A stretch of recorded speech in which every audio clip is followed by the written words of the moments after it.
আচ্ছা, আপনি জানেন পৃথিবীর প্রথম বিলিনিয়ার কে যে অন্ধ?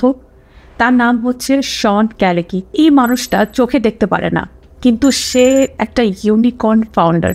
সম্পূর্ণ নিজের টাকায় কোনো ইনভেস্টমেন্ট ছাড়াই সে তার ব্যবসাকে $1 বিলিয়ন ভ্যালুয়েশনে নিয়ে গিয়েছে। আর এই ভিডিওতে আমি আপনাদের সাথে শেয়ার করব এই বিলিয়নিয়ারের দেওয়া 3টা ফাউন্ডেশনাল প্রিন্সিপালস, যেটা আপনার মাস্ট লাগবে জীবনে যাই করেন সেটাতে সফল হওয়ার জন্য। এই ফর্মুলা দিয়ে শন চ্যালেঞ্জ করে যে কেউ যে কোনো সেক্টরে, লয়ার হোক, ডাক্তার হোক, ফাইন্যান্সে হোক, হেলথ কেয়ারে হোক, ব্যবসায়ী হোক, যেই সেক্টরেই থাকুক না কেন, এই ফর্মুলাটা অ্যাপ্লাই করলে আপনি মিলিয়নিয়ার হতে পারবেন। It's a proven formula by Sean Callagy. আর আমি প্রতিদিন সকালে এই বিলিয়নিয়ার শন আর তার মিলিয়নিয়ার গ্রুপ মেম্বার্সদের সাথে প্রতিদিন সকালে মিটিং করি যে আমরা কে কীভাবে আগাচ্ছি, কে কী করছি। সো ট্রাস্ট মি যখন আমি বলি this video is going to change your life. একটু ফোকাসড হয়ে শুনবেন, ডিস্ট্রাকশনস রিমুভ করবেন, অ্যাকশন নেওয়ার মাইন্ডসেটটা নিয়ে বসবেন। এই গ্রুপসে আমি কোনো ফ্রিতে যাইনি, লাখ লাখ টাকা আমার দিতে হয়েছে এই গ্রুপগুলোতে থাকার জন্য। সো আমি যা আপনাদের সাথে শেয়ার করব সেগুলো সব প্রুভেন ফর্মুলা এবং প্রুভেন ইনফরমেশন। এখন আপনি যদি সেই মানুষের একজন হন যে দিন রাত কঠিন পরিশ্রম করছেন কিন্তু রেজাল্ট আসছে না, মনে হচ্ছে কোথাও আটকে আছেন একই জায়গায়, জানেন না ঠিক কোন দিকে যাবেন, তাহলে এই ভিডিওটা আপনার জন্য গেম চেঞ্জার হবে। কারণ আজকের এই ভিডিওতে আমি দেখাবো আপনি এখন ঠিক কোন স্টেজে আছেন, কোন জায়গায় আপনার ইমপ্রুভমেন্ট দরকার, কেন আপনি আগাতে পারছেন না, কোন স্কিলগুলো আপনার বিল্ড করতে হবে এবং ঠিক কোন অ্যাকশনগুলো নিলে আপনি সত্যিকারের ধনী হতে পারবেন, মানে ওয়েলদি হতে পারবেন। এটা কোনো মোটিভেশনাল ভিডিও না, আবার বলছি।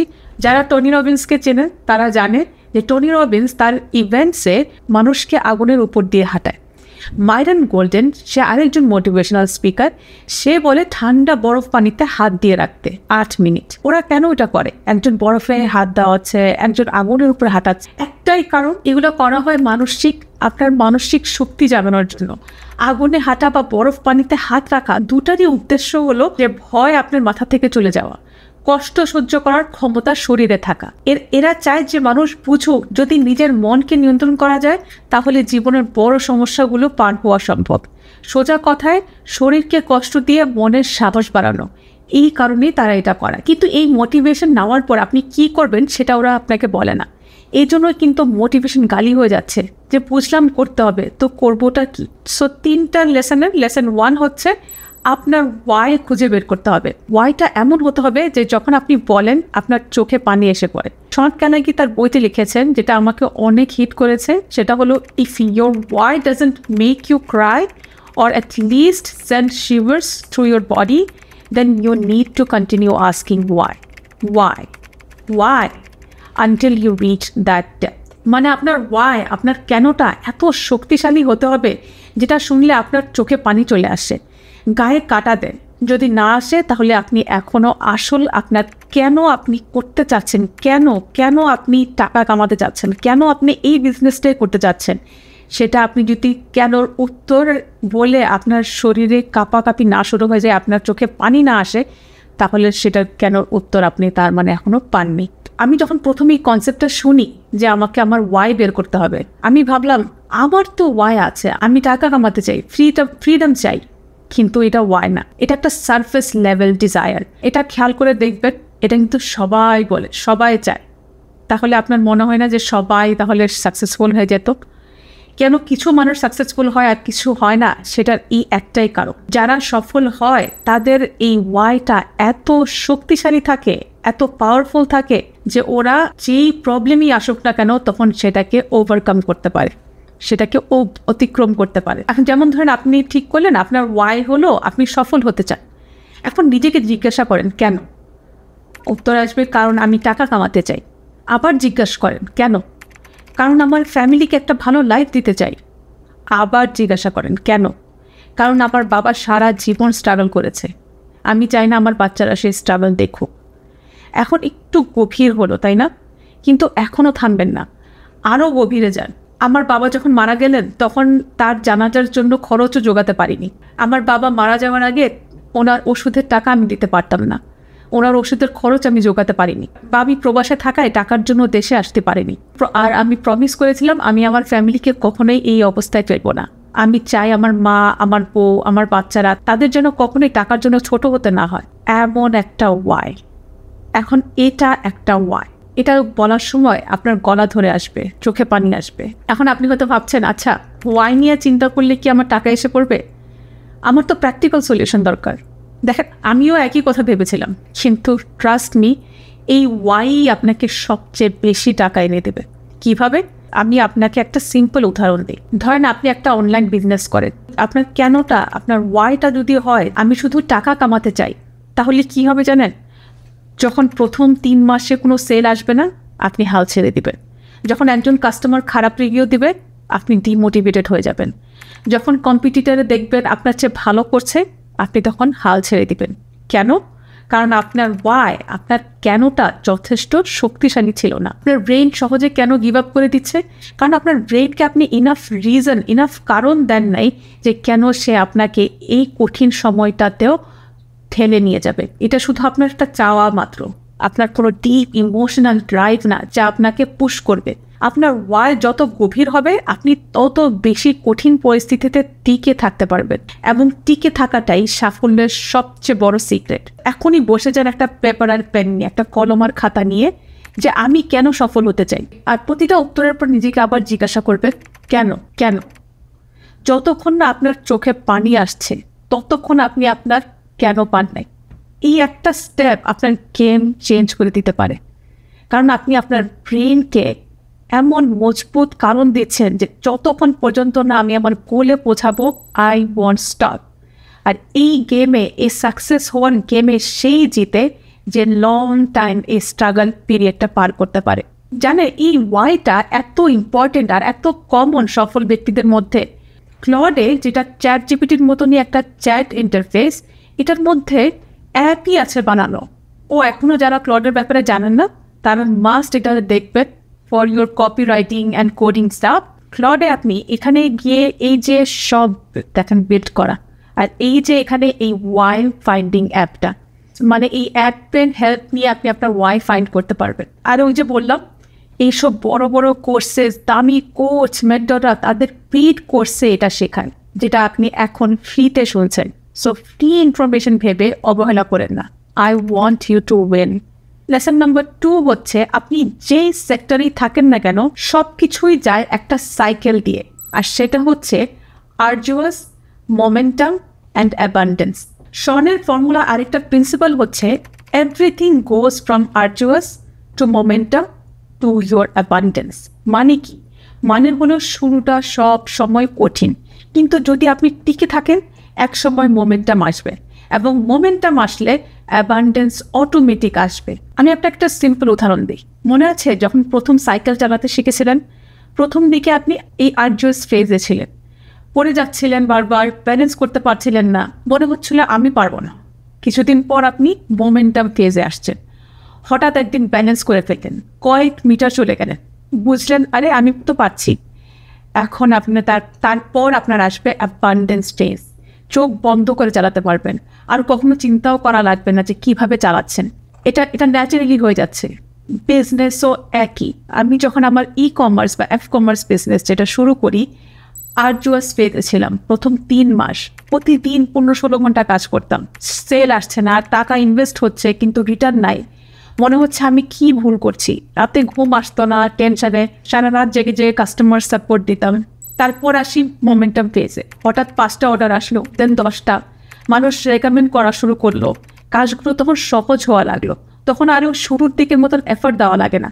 এখন এটা শুনতে খুব মনে হলেও খুব কম সময় হয়তো হয়ে গিয়েছে, কিন্তু সেই কঠিন সময়গুলো খুব লম্বা সময় মনে হয়, কিন্তু হাল ছাড়া যাবে না। আমি আর আমার পার্টনার সারা দিন নিজেরা কাস্টমার্সদের রিপ্লাইস দিতাম, বিভিন্ন গ্রুপসে গিয়ে প্রমোট করতাম। তারপর 1 বছর একই কাজ সারাদিন করতে করতে একটা মোমেন্টাম এসে পড়েছে ব্যবসায়। তখন আমরা অ্যাবান্ডেন্স ফেজে যাই, অটোমেশন হয়ে গিয়েছে, টিম কাজ করে, আমি ক্রিয়েটিভ ওয়ার্কে ফোকাস করি, টাকা এবং টাইম তখন দুইটাই থাকে। এখন নতুন নতুন অপরচুনিটি আসছে নিজে। দেখেন বেশিরভাগ মানুষই এই স্টেজে, এই আর্জুয়াস ফার্স্ট স্টেজে হাল ছেড়ে দেয়। সো আপনার কেন, আপনার ওয়াইটা যখন স্ট্রং হবে না, তখন আপনি এই আর্জুয়াস স্টেজে টিকে থাকতে পারবেন, এবং একবার মোমেন্টামে ঢুকে গেলে আপনাকে আর কেউ থামাতে পারবে না। কমেন্টে জানান আপনি কোন স্টেজে আছেন এখন, আর্জুয়াস নাকি মোমেন্টাম নাকি অ্যাবান্ডেন্স। নিজেকে জিজ্ঞাসা করেন আমি কোন স্টেজে আছি। যদি আর্জুয়াস স্টেজে থাকেন তাহলে সেলিব্রেট করেন। কেন? কারণ এটা মানে আপনি রাইট ট্র্যাকে আছেন। সবাই এই ফেজ দিয়ে যায়। এখানে সিক্রেটই হলো আপনাকে টিকে থাকা। নাও লাস্ট লেসন 3 হচ্ছে যদি ওরা পারে তুমিও পারবে। শন ক্যালিগের বইয়ের একদম প্রথম ফাউন্ডেশনাল সত্যটা হলো if they can do it you can do it. শুনতে খুব সিম্পল তাই না? কিন্তু এটা অ্যাকচুয়ালি সবচেয়ে পাওয়ারফুল লেসন। আমরা যখন কাউকে সাকসেসফুল দেখি আমরা কি ভাবি? ওর লাক ভালো ছিল, ওর কানেকশন ভালো ছিল, ওর টাকা ছিল শুরুতেই। আমার সিচুয়েশনটা একদম ডিফারেন্ট তার থেকে। এগুলো সব এক্সকিউজ। কিন্তু শন এই ইভেন্টে যেটা করলো সেটা ছিল পিওর জিনিয়াস। উনি আমাদের সামনে নিয়ে আসলো 9 জন ইন্ডাস্ট্রি লিডার্স অ্যান্ড সেলিব্রিটি, এবং প্রত্যেকের স্টোরি শোনার পর বুঝলাম সাকসেসটা কোনো লাক না, এটা স্ট্রাগল অ্যান্ড কনসিস্টেন্সি। আমরা যাদের হিরো হিসাবে দেখি ওরা সবাই আমাদের মতোই এই স্ট্রাগলের মধ্যে দিয়ে গিয়েছে। ওদেরও ডাউটস আসছে, ওদেরকেও রিজেক্ট করা হয়েছে, ওদেরও ফ্যামিলি সাপোর্ট কারো ছিল না। চলেন আপনাদের কয়েকটা স্টোরি বলি যেগুলো আমি শনের এই 4 days ইভেন্টে দেখেছি, যা আমাদের সবাইকে সেই ইভেন্টে ট্রান্সফর্ম করে দিয়েছে। এত পাওয়ারফুল ছিল। প্রথমে সেই ইভেন্টের গেস্ট ছিল মাইকেল ওজলান। অনেকেই ব্যাটম্যান দেখেছেন। সে ছিল ব্যাটম্যান কমিকের লেজেন্ডারি রাইটার। উনি আমাদের বললেন যে তার জার্নি, ব্যাটম্যান অরিজিনালি একটা সিম্পল কমিক বুক ছিল। যখন সে তার কমিক বুক নিয়ে এরকম ম্যাচিওর অডিয়েন্সের কন্টেন্ট বা মুভি বানাতে চাইলো, তখন ডিরেক্টররা, প্রডিউসাররা তার ওপর হাসতো, বলতো কমিক মানেই বাচ্চাদের জন্য, তুমি এটাকে কেন সিরিয়াস বানাতে চাও? ট্রাস্ট মি, তিনি নিজের মুখে বললেন যে 10 বছর সে স্ট্রাগল করেছে তার এই মুভিটা বানানোর জন্য, যেটা আমরা এখন দেখি ব্যাটম্যান। 10 বছর প্রতিটা পাবলিশারের কাছে রিজেক্ট হয়েছে। প্রতিটা মিটিংয়ে তাকে বলা হচ্ছে এটা কাজ করবে না, ব্যাটম্যান একটা কমিক সিরিজ, এটাকে কেউ এমন সিরিয়াস রোলে অ্যাকসেপ্ট করবে না। এমনকি তার শ্বশুর তাকে বলে দিয়েছে আর 5 মাস দেখবো, তোমাকে ফুল 5 মাস সাপোর্ট করবো, এই 5 মাসে যদি কিছু না হয় তুমি প্রপার জবে ফিরে যায়। আর তারপর বললো যে এই 5 মাসে সে রাত দিন লাগায় সে এটার পিছনে পড়ে থাকলো। আর তারপর জন্ম হলো দ্য ডার্ক নাইট ট্রায়োলজি, যেটা বিলিয়ন্স অফ ডলার্স আর্ন করলো। তারপর আসলো Sugar Ray Leonard, Olympic gold medallist boxer. আমি লিটারেলি একজন লেজেন্ডের সামনে বসে আছি। সে বলল life is a fight, every single day is a fight. এবং এটা একজন গোল্ড মেডালিস্ট বক্সারের মুখে থেকে শোনাটা এটা আমি ভারী কেটে আমাদের এই কথাটা। তিনি বললেন বক্সিং রিংয়ে যেমন প্রতিটা রাউন্ডে আপনাকে ফাইট করতে হয়, লাইফেও সেম, কিছু রাউন্ড আপনি জিতবেন, কিছু রাউন্ড আপনি হারবেন, কিন্তু আপনি যদি রিং ছেড়ে না দেন আপনি ইভেন্চুয়ালি জিতবেন। সো সাকসেস পাওয়া সহজ না। আপনি সাকসেস চান বলছেন, কিন্তু আপনি কি সাকসেসের জন্য যেই এফর্টটা লাগে সেটার জন্য রেডি? আপনি সহজও চান, ফ্রিতেও চান, আবার চেষ্টা না করেই চান, কিছু নেগেটিভ আসলে আপনি হালও ছেড়ে দিতে চান। তারপর নেক্সট গেস্ট ছিল একজন ইনফ্লুয়েন্সার সাদিয়া খান। তার জার্নিটা শুনলাম, তার জার্নির কথা সে বলল, তার স্ট্রাগলগুলোর কথা বলল। সাদিয়া খানের একটা কন্ট্রোভার্সি চলছে, সে সেটা নিয়ে বলল যে সে কতটা ডিস্টার্ব আর অ্যাকচুয়ালি কী হয়েছে তা এই কন্ট্রোভার্সিতে। সো এইসব স্টোরি শোনার পর আমি একটা প্যাটার্ন দেখলাম। প্রত্যেকেই রিজেক্ট হয়েছে, প্রত্যেকেই মানুষের কাছ থেকে শুনেছে তুমি পারবা না, কিন্তু প্রত্যেকেই কনসিস্টেন্ট ছিল এবং থেমে যায় নাই। তখনই আমার মাথায় আসলো যদি একজন অন্ধ লোক যদি বিলিনিয়ার হতে পারে নিজের টাকায়, নিজের মেহনতে, যদি একজন 10 বছর ধরে রিজেক্টেড হয়ে ব্যাটম্যান বানাতে পারে আর এত সফল হতে পারে, তাহলে আমার কি এক্সকিউজ আছে? আপনার কি এক্সকিউজ আছে? শন ক্যালেগি এই পুরো ইভেন্টটাকে একটা শিক্ষণীয় ইভেন্ট হিসেবে ডিজাইন করেছে। তিনি প্রত্যেকটা গেস্ট যাওয়ার পর আমাদের সাথে শিক্ষাগুলো শেয়ার করেছে। ব্যাটম্যান যে বানিয়েছে তার পারসিস্টেন্সের লেসন দিয়েছে আমাদেরকে, এবং ঠিক এটাই শন নিজে করেছে। তিনি আমাদের শুধু সাকসেস স্টোরি শোনাননি, তিনি আমাদের দেখিয়েছে যে সাকসেসের বিহাইন্ড দ্য সিনস কি হচ্ছে। রিজেকশনস, ফেইলার্স, ডাউট, স্ট্রাগলস, সবচেয়ে ইম্পর্টেন্ট যেই মাইন্ডসেট নিয়ে তারা কন্টিনিউ করে গিয়েছে। তো এখন আপনার কাজ কি? আপনি যখন কাউকে সাকসেসফুল দেখবেন তাদের শুধু রেজাল্টটা দেখবেন না, জিজ্ঞাসা করবেন নিজেকে যে আপনি কতবার ফেল করেছেন, কতবার রিজেক্টেড হয়েছে। তো আজকে 3টা পাওয়ারফুল অ্যাকশনেবল লেসন শিখলাম। লেসন 1, আপনার ডিপ ইমোশনাল ওয়াই খুঁজে বের করেন। লেসন 2, আরজুয়াস থেকে মোমেন্টামে যান, থেমে যাবেন না। আর লেসন 3 হচ্ছে, যদি ওরা পারে আপনিও পারবেন। কেউ স্পেশাল বর্ণ না, সবাই স্ট্রাগল দিয়ে গিয়েছে, সবাই শিখে করেছে, সবাই থেকে শিখেছে। একটা নোটবুক খুলেন আর লিখেন, আমার ডিপ ওয়াইটা কি, আমি এখন কোন স্টেজে আছি, আর কোন একজন সাকসেসফুল মানুষকে আমি স্টাডি করব এবং তার কোন 3টা প্রিন্সিপাল আমি নেব। সাকসেস কিন্তু র্যান্ডম বা ম্যাজিক না, এটা একটা ফর্মুলা যেটা আপনি মাস্টারি করতে পারলে আর নিজেকে ডেভেলপ করতে পারলে আপনি নিজেও অবাক হয়ে যাবেন নিজের সফলতা দেখে। কমেন্টে জানাবেন আপনার বিগেস্ট ইন্সপিরেশন কে আর কেন। ভিডিওটা ভালো লাগলে অবশ্যই শেয়ার করে দিবেন। Till then, stay safe and be productive.